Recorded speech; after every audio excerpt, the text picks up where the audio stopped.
এবং এই পরিবর্তন করার ফলে আমাদের একটি বিপুল পরিমাণ এলাকা আমাদের অন্তর্ভুক্তি হয়েছে। আপনারা লক্ষ্য করেছেন এটা বিপুল পরিমাণ জায়গা যেটা আমরা আমাদের নিয়ন্ত্রণে আছে। আমাদের সীমান্তের 1 ইঞ্চি জায়গাও আমরা কাউকে ছাড় দেইনি। এটা কুষ্টিয়া ব্যাটালিয়নের অধীনে 40 পাড়া বিওপির যে দায়িত্বপূর্ণ এলাকা, বর্ডার এলাকা আছে, আপনারা দেখতে পাচ্ছেন। আমরা আজকে সাদা ফ্ল্যাগ দিয়ে মার্কিং করেছি। এটি পদ্মা নদীর একটা শাখা নদীর গতিপথ পরিবর্তিত হয়ে যাওয়ার কারণে আগে আমাদের ওই শাখা নদী বরাবরই এই জায়গাটাই আগে শাখা নদীটা ছিল।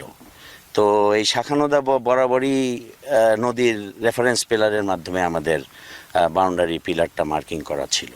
হ্যাঁ, এটা আন্তর্জাতিক সীমারেখা। যেহেতু নদীর গতিপথ পরিবর্তিত হয়ে গেছে এবং এখানে নতুন চর জাগ্রত হয়েছে, তখন আমরা এটা গত ফেব্রুয়ারি মাসে একটি জয়েন্ট সার্ভের মাধ্যমে আমরা আমাদের এই শূন্য রেখাটা পরিবর্তন করে মার্কিং করি এবং এই পরিবর্তন করার ফলে আমাদের একটি বিপুল পরিমাণ এলাকা আমাদের অন্তর্ভুক্তি হয়েছে, ওদেরও প্রাপ্তি ঘটে। তো এভাবে করে আমরা ডিমার্কেট করেছি, কিন্তু এটি চূড়ান্ত হবে না যদি কিনা আমরা বাউন্ডারি পিলারগুলো স্থাপন না করি। তো আজকে আমরা গত সেপ্টেম্বর মাস থেকেই কার্যক্রম শুরু করেছি এবং অক্টোবর মাসে চূড়ান্তভাবে তাদের সঙ্গে আমাদের ব্যাটালিয়ন পর্যায়ে আলোচনা হয়েছে বারবার এবং আমাদের মহাপরিচালক মহোদয়ও বিষয়টি অবগত আছেন। তিনিও তার পক্ষ থেকে মন্ত্রণালয় কর্তৃক তাগিদ দিচ্ছেন এবং আমাদের রিজন কমান্ডার মহোদয়ও বারবার তাগিদ দিচ্ছেন। সেই প্রয়াসেই আমি এখানে এসেছি যাতে কাজটি ত্বরান্বিত হয় এবং এ ব্যাপারে ইতিমধ্যেই আমাদের বারংবার তাদের সঙ্গে যোগাযোগের মাধ্যমে তারা ইতিমধ্যেই আমাদের সার্ভে অফ বাংলাদেশের কাছে চিঠি দিয়েছে। আগামী 19শে জানুয়ারি আমাদের পূর্ববর্তী 6টি পিলারের যে সংস্কার কার্যক্রম হবে, সেটির পরবর্তীতেই আমাদের এখানে চূড়ান্তভাবে পিলারও ইনশাল্লাহ নির্মাণ হবে। আর পিলারটি একবার নির্মাণ হয়ে গেলে জিনিসটি চূড়ান্তভাবে সমাধান করলো।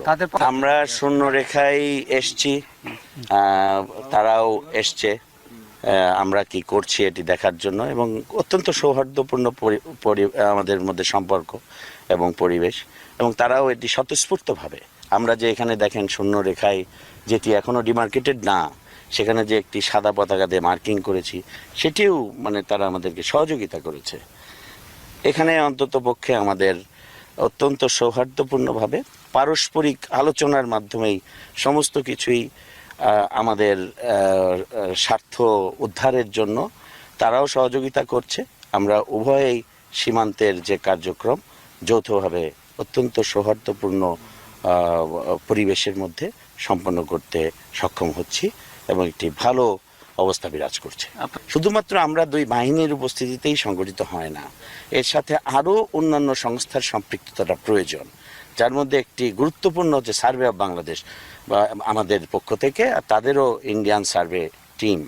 তো তারা থাকবে এবং তারা আগামী 19শে জানুয়ারিতেই এটি কবে থেকে কার্যক্রম শুরু করবে সেটা নির্দিষ্ট করে তার ওই পূর্বের বর্ডার পিলার সংস্কারের পরপরই এই নতুন বর্ডার পিলার নির্মাণের কার্য শুরু করবে, আমরা আশাবাদ ব্যক্ত করছি।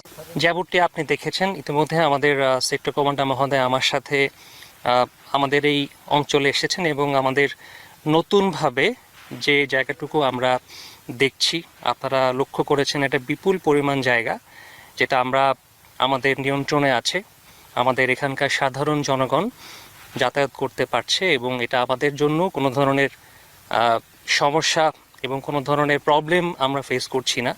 আমাদের দৈনন্দিন কার্যক্রম এখানে আমরা কন্টিনিউ করতে পারছি। আমাদের টহল এবং অন্যান্য কার্যক্রম এখানে পুরোদমেই চলছে এবং যেমনটি আপনারা জেনেছেন এখানে সাধারণ জনগণ অত্যন্ত খুশি। তারা খুব দ্রুতই এখানে চাষাবাদ করার কার্যক্রম করতে পারবে বলে আমরা আশাবাদী। পাশাপাশি আপনারা জেনেছেন যে এখানে স্থানীয় পর্যায়ে বিএসএফ, বিজিবি দুপক্ষই এখানে সৌহার্দ্যপূর্ণ সম্পর্ক বজায় রাখছে এবং আমরা সেভাবেই সামনে এগিয়ে যাচ্ছি। যেমনটি আমরা আগেও বলেছি, আবারও ব্যক্ত করতে চাই, আমাদের সীমান্তের 1 ইঞ্চি জায়গাও আমরা কাউকে ছাড় দেইনি এবং আমরা সেখানে আমাদের নিয়ন্ত্রণ এবং আমাদের কার্যক্রম পুরোদমে চালু রেখেছি এবং কন্টিনিউ থাকবে। আমরা এভাবে আপনাদের সহযোগিতা চাইব এবং সাধারণ জনগণ আমাদের সাথে আছে। আমরা পারস্পরিক সৌহার্দ্যপূর্ণ সম্পর্কের ভিত্তিতে লোকালি এবং ইন্টারন্যাশনালি সব ক্ষেত্রেই আমরা আমাদের যে রেপুটেশন সেটা আমরা বজায় রেখে সামনে এগিয়ে যাব।